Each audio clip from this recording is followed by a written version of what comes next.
Pinagkaguluhan ng mga Pinoy fans ang pagbabalik Pilipinas ng aktres na si Liza Soberano na agad dinumog ng mga tagahanga na halatang miss na siya.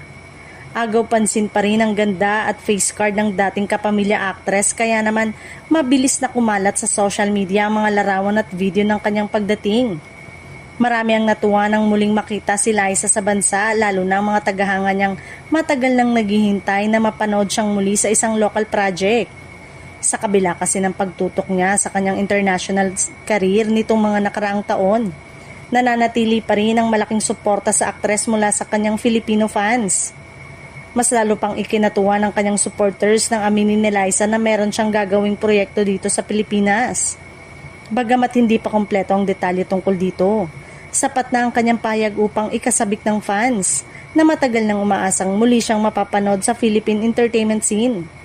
Dahil dito, hindi na iwasang magkaroon ng espekulasyon kung ano ang naturang proyekto.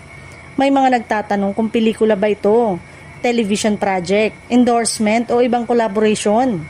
Sa ngayon, mas makabubuting hintayin ng opisyal na detalye at announcement mula mismo kay Liza at sa mga taong involved sa proyekto.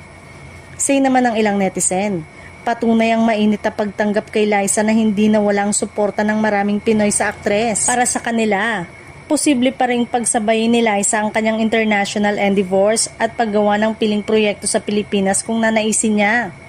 Kaya naman ngayon pa lang ay marami na ang nakaabang sa susunod na announcement ni Liza. Isang bagay ang tiyak. Naging mas kapanapanabik ang kanyang pagbabalik sa bansa ngayong kinumpirma niyang may gagawin siyang proyekto sa Pilipinas at abangan na lamang kung ano ang pasabog na inihahanda niya para sa kanyang Filipino fans.